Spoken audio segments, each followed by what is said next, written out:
BNR gold and diamonds తరుగు తక్కువ బంగారం ఎక్కువ ఇప్పుడు మన వైజాగ్లో. అక్కడి నుంచి మళ్ళీ సినిమా మెయిన్ సినిమాలకి తర్వాత అక్కడ బాంబేలోనే కొన్ని కంపెనీలు ఉన్నాయి.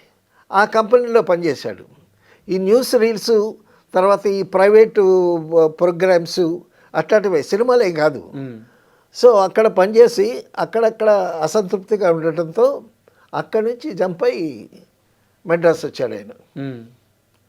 మెడ్రాస్ వచ్చిన తర్వాత ఏవిఎం సంస్థకి వెళ్ళాడు. ఏవిఎం సంస్థలో కెమెరామన్గా చేరాడు ఆయన. అప్పటికి నేర్చుకున్నాడు, బాగా స్టడీ చేశాడు. తర్వాత ఈ ఫోటోగ్రఫీ మీద మ్యాగజైన్స్ అన్ని చదువుకున్నాడు. ఎక్కడ గురువుతో ఉండేటటువంటి ప్రాక్టికల్ నాలెడ్జ్ కాదు, ఆయన స్వతసిద్ధంగా ఆయన ఇంట్రెస్ట్ కొద్దీ నేర్చుకున్నది. చదువు వెనకబెట్టి ఈ ఫోటోగ్రఫీ మీద అదే బాగా కృషి, అదే తపన. సో ఆ విధంగా చేసిన తర్వాత మెడ్రాస్ వచ్చి ఏవిఎంలో చేరాడు. నెల జీతానికి చేరి ఏవిఎంలో ఫస్ట్ సినిమా తిరువళ్ళవారాయ్ అని అద్భుతమైనటువంటి సినిమా అండి. తిరువళ్ళవారాయ్ అనేటటువంటి సినిమాకి ఫోటోగ్రఫీ చేశాడు. ఫోటోగ్రఫీ చేసిన తర్వాత అప్పుడు ఒక సినిమా చేస్తే సౌత్ లాంగ్వేజెస్ అన్నీ మెడ్రాస్లో ఉండేవి కదా. ఒక సినిమా చేసి అందరికీ చూపించేవాళ్ళు. ఇటు మలయాళీస్, తమిళియన్స్, తెలుగు వాళ్ళు అందరూ కలిసి ఉండేది కదా సినిమా ఫీల్డ్ మెడ్రాస్లో. సో అద్భుతంగా ఉంది ఫోటోగ్రఫీ. అప్పుడు నాగిరెడ్డి గారు ఆయన్ని ఇన్వైట్ చేశారు. నాగిరెడ్డి గారు, చక్రపాణి గారు, వీళ్ళు చక్రపాణి గారు, నాగిరెడ్డి ఎక్కడ ఒక మంచి టెక్నీషియన్ ఉంటాడో అని ఎదురు చూస్తున్నారు. వాళ్ళ స్టూడియోకి పర్మనెంట్గా కావాలి కదా. సో అప్పుడు ఆయన్ని తీసుకొస్తే ఆయన స్వర్గసీమ, పాతాళ భైరవి, మాయాబజారు ఇటువంటి అద్భుతమైనటువంటి సినిమాలు చేశాడు. ఫోటోగ్రఫీ అంటే, మూవీ కెమెరా అంటే తెలియనటువంటి వాడు, ఫోటోగ్రఫీ ఎక్కడా నేర్చుకున్నటువంటి ఒక కుర్రాడు. ఆ కుర్రాడు స్వయం కృషితో ఫోటోగ్రఫీ మీద ఆ ఇంట్రెస్ట్ డెవలప్ చేసుకొని అసలు ఫోటోగ్రఫీకి పితామహుడు అని చెప్పుకోవాల్సినటువంటి ఎత్తుకు ఎదిగినటువంటి గొప్ప వ్యక్తి అసలు మార్కస్ బారట్లే. ఆయన సినిమాలు చూసా సార్. ఇప్పుడు పాతాళ భైరవి అది బ్లాక్ అండ్ వైట్ అయినా సరే, అవునవును, ఆ సెట్ మొత్తం కూడా నీట్గా, ఆ మాంత్రికుడు ఆ సెట్ కానీ అన్ని నీట్గా క్యాప్చర్ చేసి మనకు అర్థమవుతూ ఉంటుంది బ్లాక్ అండ్ వైట్. అవును, డెఫినెట్గా. మాయాబజార్కి వచ్చేలేకే ఆ గ్రాండెడ్ తెలుస్తూ ఉంటుంది. గుండమ్మ కథ విషయానికి వచ్చేసలేకే అది అంతా కాకుండా ఒక సింపుల్ ఫోటోగ్రఫీ చాలా ప్లెజెంట్గా ఉంటుంది, కథకు తగ్గట్టు మారిపోతా ఉంటుంది. తర్వాత అంటే బ్లాక్ అండ్ వైట్ నుంచి కలర్కి వచ్చేటటువంటి ప్రయాణంలో కలర్ ఫోటోగ్రఫీ చూసిన వాళ్ళందరూ అసలు బ్లాక్ అండ్ వైట్ ఫోటోగ్రఫీ బాగుంది అని అనుకునేవాళ్ళు. ఆయన ఏంటంటే రామారావు గారి క్లోజప్ తీసేవాడంట.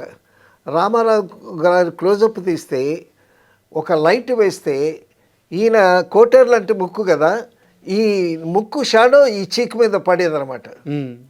సో ఆ విధంగా ఆయన క్యాలిక్యులేషన్స్. తర్వాత అండి మాయాబజార్ తీసుకోండి. మాయాబజార్లో లాహిరి లాహిరి లాహిరిలో ఓహే జగమే ఊగనగా అది అవుట్డోర్ చేశారు ముందు. అవుట్డోర్ చేసి కొన్ని షాట్స్ ఇండోర్లో తీసి మ్యాచ్ చేశారు. వెన్నెల్లో పాట లాహిరి లాహిరిలో. సో ఆ 3 జంటలు, ఆ గార్డెన్స్, తర్వాత ఆ రెల్లు పూలు ఏదో అలా ఊగుతూ ఉంటాయి. అవుట్డోర్లో తీసి మళ్ళా కావలసి వస్తే మళ్ళీ ఇండోర్లో షూట్ చేసి మ్యాచ్ చేశారంట. తర్వాత ఈయన ఫోటోగ్రఫీ చేసి ల్యాబ్కి వెళ్ళి చూసేవాడంట, టెస్ట్ చూసేవాడంట ఎలా వచ్చిందని. అంత దీక్షగా పనిచేసినటువంటి వ్యక్తి. తర్వాత అండి ఆయన సెల్ఫ్ మేడ్ మ్యాన్ అంటామే, దానికి గొప్ప ఉదాహరణ మార్కస్ బారెట్ గారు.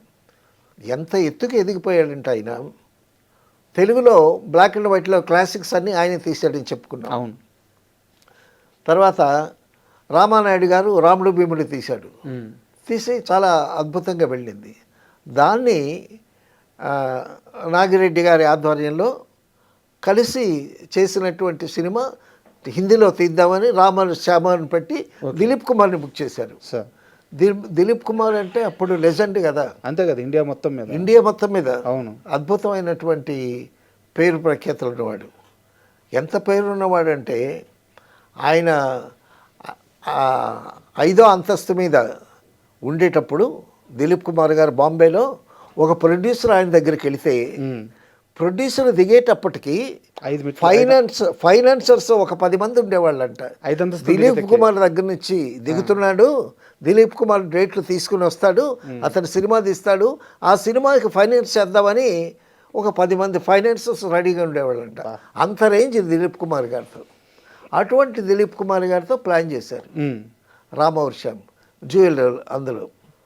అయితే పెద్ద సెట్స్ వేశారు వాహిని స్టూడియోస్లో. సెట్స్ వేసిన తర్వాత ఒక పెద్ద సెట్టు, ఆ సెట్కి లైటింగ్ చేయటానికి బారట్లే గారు వచ్చారు. బారట్లే గారు వచ్చి మొత్తం సెట్ అంతా లైటప్ చేసి, అప్పుడు నిచ్చెనలు ఉండే మీద ఆ బార్స్ మీద పెద్ద పెద్ద లైట్స్, సీనియర్స్ ఇంత లైట్లు ఉండేవండి. ఒక్కొక్క లైట్ మోసుకుని ఆ లైట్ మ్యాన్ వెళుతుంటే ఆయన్ని చూసి బిత్తరపోయేవాళ్ళం మేము. అంత బరువైన లైట్ మోసుకొని అక్కడ క్రెడిల్ మీద ఫిక్స్ చేయటం అనమాట. చిన్న కష్టమా సార్? ఎంత కష్టం అది. అందుకే